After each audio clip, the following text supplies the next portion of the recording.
بارگاہ رب العزت میں عرض کنا ہوں گے کہ اے ہمارے پروردگار، ہمارے لیے ہمارے نور کو مکمل فرما دے اور ہماری مغفرت فرما دے۔ بے شک تو ہر چیز پر قدرت رکھتا ہے۔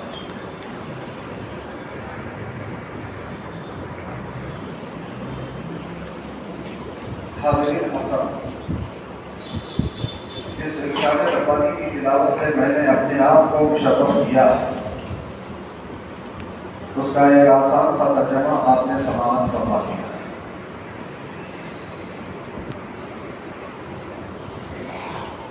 ہر کوئی جانتا ہے کہ یہ دنیا عارضی ہے۔ جب تک دنیا رب تبارک و تعالیٰ چاہے گا چلے گی، مگر ہم کو ہمیشہ یہاں رہنا نہیں ہے۔ قرآن پاک میں بار بار رب تبارک و تعالیٰ ارشاد فرما رہا ہے کل نفس ذائقۃ الموت، ہر جاندار کو موت کا مزہ چکھنا ہے۔ وَإِنَّمَا تُوَفَّوْنَ أُجُورَكُمْ يَوْمَ الْقِيَامَةِ، اس کے سوا نہیں کہ تمہارے اجر قیامت کے دن تم کو پورے پورے دیے جائیں۔ فَمَنْ زُحْزِحَ عَنِ النَّارِ وَأُدْخِلَ الْجَنَّةَ فَقَدْ فَازَ، بس جو کوئی دوزخ سے دور کر دیا گیا، جنت میں داخل کر دیا گیا، بس تحقیق کہ وہی کامیاب ہے، وہی کامیاب۔ تو دوزخ سے دور ہونا ہے، جنت کے قریب ہونا ہے، بلکہ جنت میں داخل ہونا ہے، تو ہماری اپنی اس چند روزہ زندگی کو گناہوں کی آلودگیوں سے بچانا ہے، اپنے آپ کو پاک و صاف رکھنے کی کوشش کرنا ہے، زیادہ سے زیادہ نیکیاں کرنے کی کوشش کرنا ہے۔ ہم اپنے طور پہ کوشش تو کر سکتے ہیں کہ زیادہ سے زیادہ نیکیاں کریں، گناہوں سے حد تک امکان بچتے رہیں، مگر اس کے باوجود کوئی بھی عام انسان یہ دعویٰ نہیں کر سکتا کہ میں گناہوں سے بالکلیہ طور پر بچ جاؤں گا۔ گناہ تو انسان ہونے کے ناطے ہم سے دانستہ اور نادانستہ ہوتے رہتے ہیں، جانتے بوجھتے بھی ہم گناہ کرتے ہیں اور انجانے میں بھی ہم سے گناہ سرزد ہو جاتے ہیں۔ جب گناہ ہم سے ہو جاتے ہیں تو ان گناہوں سے اور گناہوں کی آلودگیوں سے، گناہوں کی گندگیوں سے، گناہوں کی آلائشوں سے اپنے آپ کو پاک کرنے کا طریقہ کیا ہے؟ تو رب تبارک و تعالیٰ اس آیت مبارکہ میں اس کا ایک بہترین طریقہ بتا رہا ہے، فرما رہا ہے کہ یا ایھا الذین آمنوا توبوا الی اللہ توبۃ نصوحا، اے ایمان والو اللہ کی بارگاہ میں سچی توبہ کرو۔ سچی توبہ، سچی توبہ کیا ہے؟ مفسرین کرام فرماتے ہیں کہ جس گناہ سے آپ توبہ کرنا چاہتے ہیں پہلے اس گناہ کو گناہ سمجھو کہ واقعی یہ گناہ ہے، پھر اس کے بعد اس گناہ کے کرنے پر اپنے دل میں ندامت اور شرمندگی محسوس کرو۔ پہلا کام کیا ہے؟ اس گناہ کو گناہ سمجھو۔ دوسرا کام کیا ہے؟ اس گناہ کے کرنے پر اپنے دل میں شرمندگی محسوس کرو کہ میں نے یہ کر کے بہت بڑی غلطی کی۔ پھر اس کے بعد تیسرا درجہ یہ ہے کہ گناہ کے نہ کرنے کا، آئندہ نہ کرنے کا پختہ ارادہ کرو، عزم مصمم۔ یہ ہے سچی توبہ، یہ ہے سچی توبہ۔ اور بزرگان دین فرماتے ہیں کہ بندہ جب گناہوں سے سچی توبہ کرتا ہے تو پھر دوبارہ ان گناہوں کی طرف لوٹ کے نہیں جاتا۔ جیسے تھن سے دودھ نکالنے کے بعد دوبارہ تھن میں دودھ لوٹ کے نہیں جاتا، ویسے ہی بندہ توبہ کرنے کے بعد پھر دوبارہ گناہوں کی طرف لوٹ کے نہیں جاتا جب کہ توبہ سچی ہو جائے، توبہ سچی ہو جائے۔ اسی کی طرف اشارہ کرتے ہوئے حدیث پاک میں رسول پاک صلی اللہ علیہ وسلم نے ارشاد فرمایا، سیدنا عبداللہ بن مسعود رضی اللہ تعالیٰ عنہ راوی ہیں، سیدنا امام ابن ماجہ علیہ رحمۃ و رضوان نے اس حدیث شریف کی روایت کی ہے۔ حضرت عبداللہ بن مسعود فرماتے ہیں کہ رسول پاک صلی اللہ علیہ وسلم نے ارشاد فرمایا التائب من الذنب کمن لا ذنب لہ، التائب من الذنب کمن لا ذنب لہ، گناہ سے توبہ کرنے والا ایسا ہی ہے جیسے اس کا کوئی گناہ ہے ہی نہیں۔ یعنی جب بندہ سچے دل سے توبہ کرتا ہے، سچی توبہ کرتا ہے تو وہ گناہوں سے پاک ہو جاتا ہے۔ جب گناہوں سے پاک ہو جاتا ہے تو گویا ایسا ہو جاتا ہے جیسے ماں کے پیٹ سے ابھی پیدا ہوا ہے۔ ماں کے پیٹ سے جیسے پاک و صاف پیدا ہوا تھا ویسا پاک و صاف پیدا ہونے کے بعد اب اس کی دوبارہ ذمہ داری یہ بنتی ہے کہ آئندہ پھر گناہوں کے دلدل میں دھنسنے نہ پائے، گناہوں کی طرف جانے نہ پائے۔ سچی توبہ کیا ہوتی ہے میں آپ کو بتاتا چلوں۔ سیدنا حضرت فضیل ابن عیاض رضی اللہ تعالیٰ عنہ کے بارے میں، حضرت فضیل یہ امام طریقت رہنمان راہ سلوک کے پیشوا، ہم اشرفی چشتی ہے، قادری ہے، لوگ مختلف سلسلوں میں داخل ہیں۔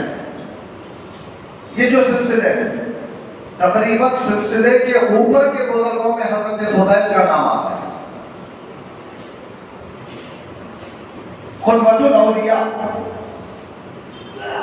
زبدۃ الصالحین، حضرت فضیل ابن عیاض رضی اللہ تعالی علیہ رحمۃ و رضوان، بہت بڑی شخصیت، علم حدیث کے امام بن گئے۔ مگر آپ کو معلوم ہے آپ سلوک کے اس راستے پر قدم رکھنے سے پہلے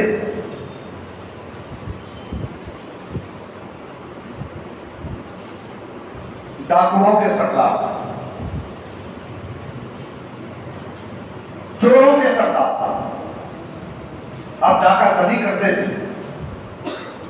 چور چوریاں کر کے لا کے اپنا مال ان کے سامنے پیش کرتے تھے، یہ تقسیم کرتے تھے۔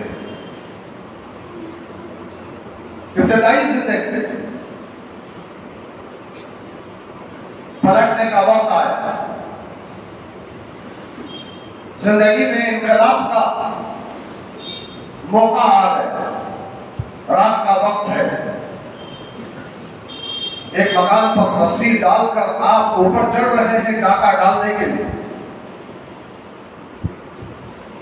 صاحب مکان نماز پڑھ رہے تھے، نماز میں قرآن پاک کی تلاوت کر رہے تھے، ان کے زبان پر قرآن پاک کی ایک آیت جاری ہوئی، الم یعنی للذین آمنوا ان تخشع قلوبہم لذکر اللہ، کیا ایمان والوں کے لیے ابھی وقت نہیں آیا کہ ان کے دل اللہ کے ذکر کے لیے جھک جائے؟ تاثیر کا وقت آ گیا۔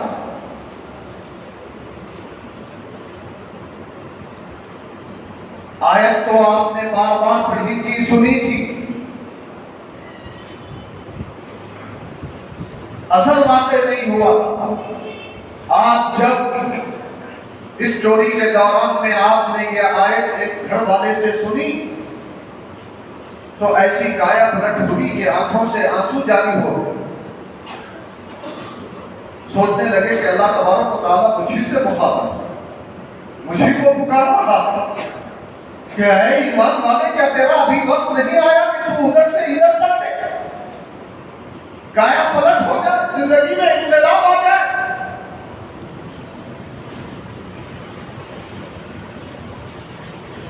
فوری طور پر گناہوں سے توبہ کر کے وہاں سے واپس آئے، جس غار میں آپ رہتے تھے وہاں آ کے بیٹھے، رونے لگے، توبہ کرنے لگے، مسلسل روتے جا رہے ہیں۔ اسی دوران وہاں ایک قافلہ آ گیا، قافلے نے بڑا اڑا۔ جب قافلہ جانے کے قریب ہوا تو لوگوں نے کہا کہ بھائیو ابھی مت جاؤ، رات کا وقت ہے، تاریکی ہے، اندھیرا ہے، ابھی یہاں سے کوچ مت کرو۔ کیوں؟ اس لیے کہ یہ فضیل کا علاقہ ہے،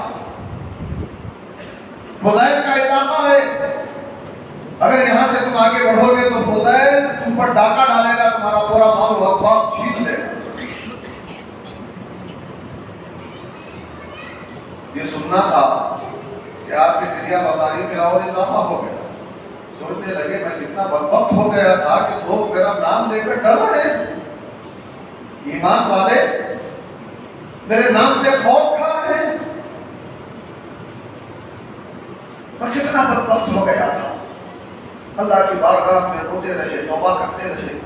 صبح اٹھنے کے بعد آپ ان لوگوں کے قریب گئے اور ان سے کہا کہ اے لوگوں، تمہیں گھبرانے کی ضرورت نہیں ہے، تم آرام سے بے فکر ہو کر امن و امان کے ساتھ یہاں سے جا سکتے ہو، اس لیے کہ فضیل میں ہی ہوں اور میں نے آج ہی رات گناہوں سے توبہ کر لی ہے، میں ڈاکہ نہیں ڈالوں۔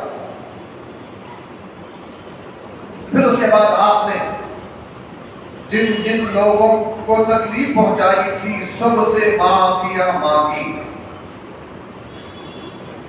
روتے تھے، گڑ گڑاتے تھے اور سب سے معافی مانگتے ہوئے کہتے تھے اللہ کے لیے مجھے معاف کر دو، میں نے بڑے گناہ کیے ہیں، اب میں یہاں سے توبہ کی زندگی گزاروں گا، پاکی کی زندگی گزاروں گا، علم حدیث کی خدمت کروں گا۔ سب معاف کرتے چلے تھے، سب معاف کرتے چلے تھے۔ آخر میں ایک یہودی بچا، یہودی بولا کہ میں آپ کو معاف نہیں کروں گا، ایک شرط پر میں آپ کو معاف کر سکتا ہوں۔ کہا وہ شرط کیا ہے؟ کہا یہ جو سامنے پہاڑ نظر آ رہا ہے اس کو یہاں سے اٹھا کے اس طرف پورا پہاڑ کھود کر اس پہاڑ کو اس کی جگہ سے منتقل کر دو۔ خوف خدا دیکھو، اگر ہمارے ساتھ ایسا کوئی معاملہ پیش آتا تو ہم بولتے جا میں معافی مانگنا تھا، مانگ لیا، تو معاف نہیں کرا تو ذمہ دار، کہاں پہاڑ اٹھا کے میں ادھر کا ادھر پہنچاؤں گا؟ مگر نہیں، ان کے دل میں خوف خدا آ گیا۔ انہوں نے کہا کہ ٹھیک ہے، ایک یہودی کو بھی راضی کرنا ہے جس کو میں نے تکلیف پہنچائی، یہ پہاڑ کیا ہے، اس سے بڑا بھی پہاڑ ہوتا تو میں اسے کھود کر ٹکڑے ٹکڑے کر کے اپنی جگہ سے ہٹانے کی کوشش کرتا۔ کوشش شروع کر دی آپ نے، روزانہ اس پہاڑ کو کاٹ کر اس کے پتھر نکال کر دوسری طرف پہنچانے لگے۔ پہنچاتے پہنچاتے اچانک تبارک و تعالیٰ کو بھی رحم آ گیا، کرم کا دریا جوش میں آ گیا، ایسی تیز آندھی چلی کہ راتوں رات پورا پہاڑ وہاں سے اٹھ کر ادھر منتقل ہو گیا۔ جب پورا پہاڑ منتقل ہو گیا، یہودی نے آپ کی یہ کرامت دیکھی تو یہودی کہنے لگا ٹھیک ہے، میں آپ کی غلطی کو معاف کر سکتا ہوں، مگر میری ایک اور شرط ہے۔ وہ شرط یہ ہے کہ پہلے آپ مجھے کلمہ پڑھائیں، اور مگر کلمہ پڑھانے سے پہلے بھی میری ایک شرط ہے، وہ میرے پلنگ کے نیچے میرے اشرفیوں کی تھیلی رکھی ہوئی ہے، وہ تھیلی اٹھا کے مجھے دے دے، وہ تھیلی اٹھا کے اپنے ہاتھ سے مجھے دے دے۔ انہوں نے اٹھایا، تھیلی اٹھا کے دے دیا، تھیلی کھول کے اس نے دیکھا، تھیلی میں اشرفیاں ہیں، فوری طور پر کہا کہ حضرت مجھے مسلمان کر لیجیے، مجھے کلمہ پڑھائیے، میں مسلمان ہونا چاہتا ہوں۔ حضرت فضیل بن عیاض رضی اللہ عنہ نے کلمہ پڑھا دیا۔ اس کے بعد پوچھا کہ کیا بات ہے، تم نے یہ شرط کیوں رکھی تھی؟ یہ شرط کیوں رکھی تھی کہ میں تھیلی تمہارے اشرفیوں کی اپنے ہاتھوں سے اٹھا کے تمہارے ہاتھ میں دوں؟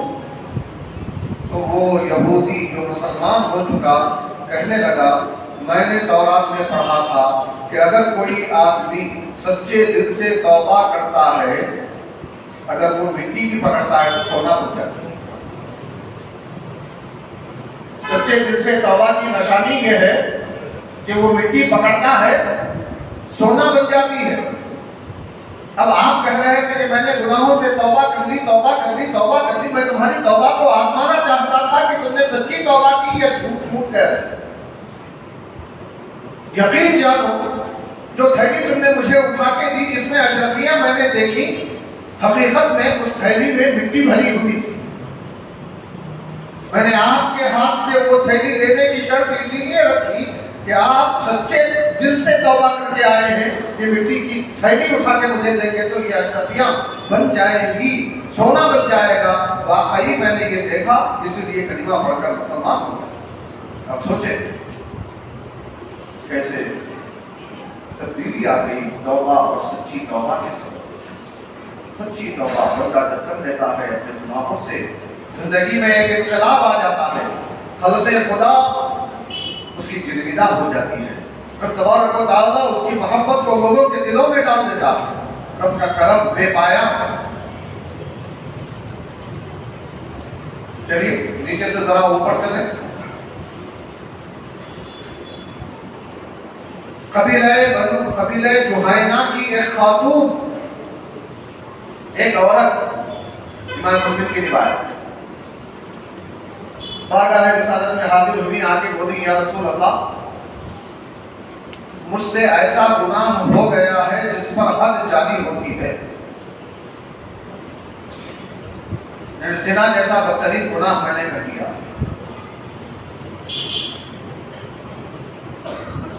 مجھ پر حد جاری کروائی.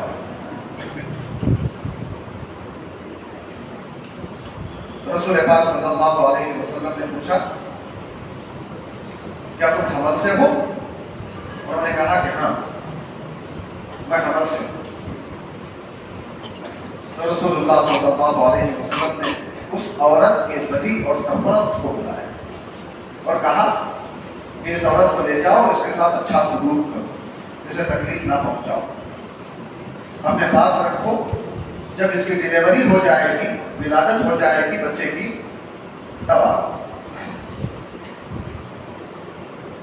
وہ سرپرست اس خاتون کو لے گئے، اپنے پاس رکھے، جب ڈیلیوری ہو گئی لے کر آئے، بچہ گود میں تھا، تو سرکار نے فرمایا لے جاؤ، ابھی مت لاؤ، اس وقت لانا جب یہ بچہ ماں کا دودھ چھوڑ دے، اس لیے کہ بچہ ابھی ماں کا محتاج، ماں کے دودھ کا ضرورت مند. پھر ان کے سرپرست ان کو لے کے چلے، چند مہینے بلکہ سال گزر گیا. جب بچہ روٹی کھانے لگا تو وہ خاتون اپنے بچے کو گود میں اس حال میں لے کر بارگاہ رسالت میں حاضر ہوئی کہ بچے کے ہاتھ میں روٹی کا ٹکڑا،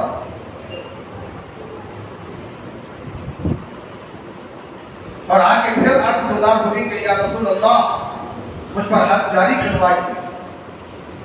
حد کیا ہے؟ آپ کو معلوم ہے شادی شدہ مرد یا شادی شدہ عورت سے زنا جیسا بدترین گناہ ہو جائے تو اس کی حد سنگسار کرنا ہے. سنگسار، سنگ کہتے ہیں پتھر، سنگسار کرنا پتھر مار کے مار ڈالنا، اتنا مارنا کہ مر جائے. غیر شادی شدہ مرد کے لیے، غیر شادی شدہ لڑکی کے لیے اگر ایسا کوئی گناہ ہو جائے 100 کوڑے حد مقرر ہے. 100 کوڑے مارنے کے باوجود اگر وہ زندہ رہیں تو کوئی حرج نہیں، وہ زندہ رہ سکتے ہیں، ان کی توبہ قبول ہو گئی، گناہ ختم ہو گئے. مگر شادی شدہ مرد اور عورت کے لیے چونکہ جائز طریقے سے اپنی خواہشات کے تکمیل کا راستہ موجود تھا، پھر بھی اس نے غلط طریقہ اختیار کیا تو اس کی سزا میں بھی شدت. سنسار کر دینا، مار دینا، قتل کر دینا، پتھر مار مار کے قتل کر دینا، معمولی سزا نہیں.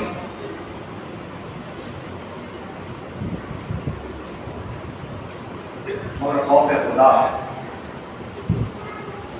وہ خاتون یہ سوچنے لگی کہ اگر میں یہاں یہ سزا نہیں پاؤں گی تو اس گناہ کی سزا کل قیامت میں ملے گی، اور قیامت کی سزا دنیا کی سزا سے سخت. لہذا کیوں نہ یہیں پر سزا پالی جائے. اور اللہ تبارک و تعالیٰ بڑا کریم ہے کہ ایک گناہ پر 2 مرتبہ سزا نہیں دیتا. یہاں اگر سزا دے دے اسی گناہ پر پھر آخرت میں سزا نہیں دے گا. کسی خوف خدا کی بنیاد پر وہ اپنے آپ کو بار بار سنسار کیے جانے کے لیے پیش کر رہی ہے، حد جاری کروانے کے لیے پیش کر رہی ہے. جب سرکار کے پاس آئیں اور بچہ گود میں ہے اور روٹی کا ٹکڑا کھا رہا ہے، اب سرکار نے فرمایا ٹھیک ہے اس بچے کو سرپرستوں کے حوالے کر دو. پھر اس کے بعد اس عورت کے کپڑوں کو اچھی طرح باندھا گیا تاکہ بے صبری اور بے شرمی نہ ہو. پھر اس کے بعد اس عورت کو سنسار کیا، ختم ہو گئی، انتقال ہو گیا. خود رسول پاک صلی اللہ علیہ وسلم نے اس خاتون کی نماز جنازہ پڑھائی. سیدنا عمر فاروق رضی اللہ عنہ کو عرض کی یا رسول اللہ اس عورت نے اتنا بڑا گناہ کیا کہ جس کے پاداش میں اس کو سنسار کرنا پڑا، اور آپ اس کی نماز جنازہ پڑھا رہے ہیں؟ اتنی گناہگار عورت اور آپ نماز جنازہ پڑھ رہے ہیں؟ قربان جاؤ، دریائے رحمت جوش میں تھا، سرکار نے ارشاد فرمایا لقد تابت توبۃ لو قسمت بین 70 من اہل المدینہ لکفتہم۔ اے عمر سنو، اس جوہینہ خاندان کی خاتون نے ایسی سچی توبہ کی ہے کہ اگر اس کی توبہ کو اہل مدینہ کے 70 لوگوں میں تقسیم کر دیا جائے تو سب کے لیے کافی ہوگا۔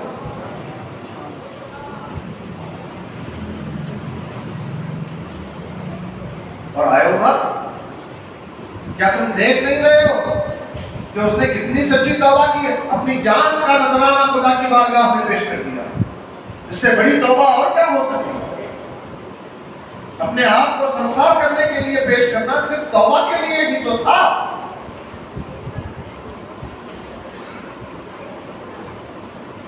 حضرت فضیل ابن عیاض کا واقعہ، التائب من الذنب کمن لا ذنب لہ، کا مجدہ ہمیں سنا رہا ہے کہ توبہ کرنے والا گناہ سے ایسا پاک ہو جاتا ہے جیسے اس کا کوئی گناہ ہی نہیں۔ حضرت جوہینہ کا یہ واقعہ بتا رہا ہے کہ توبہ کرنے والا گناہوں سے ایسے ہی پاک ہو جاتا ہے جس کا کوئی گناہ بھی نہیں۔ اور آگے کہ حضرت فضیل ابن عیاض نے توبہ کی تھی تو ظاہری طور پر صرف ان کے اپنی ذات کو فائدہ پہنچا تھا۔ اس جوہینہ قبیلے کی خاندان کی خاتون نے توبہ کی، سرکار نے ان کی توبہ کی عظمت بتانے کے لیے فرما دیا کہ اگر ان کی توبہ کو اہل مدینہ میں سے 70 لوگوں میں تقسیم کر دیا جائے تو سب کے لیے کافی ہو جائے۔ اور اونچی بات، حضرت معاذ رضی اللہ عنہ کی توبہ کا واقعہ، حضرت معاذ رضی اللہ عنہ سے بھی ایسا ہی ایک واقعہ ہو گیا۔ گناہ ہو گیا، گناہ ہونے کے بعد شرمندگی محسوس ہوئی، پشیمانی محسوس ہوئی، بارگاہ رسالت میں حاضر ہوئے اور آ کے بولے یا رسول اللہ میں نے گناہ کیا ہے، مجھ پر حد جاری کروائی۔ سامنے سے آئے، سرکار نے اپنا چہرہ اکبر دائیں طرف پلٹا دیا۔ وہ پلٹ کے ادھر سے آئے، سرکار نے اپنا چہرہ اکبر ادھر پلٹا دیا۔ یہ ادھر سے آئے، سرکار نے پھر چہرہ پلٹا دیا۔ بار بار سرکار ان کی طرف توجہ نہیں دے رہے ہیں۔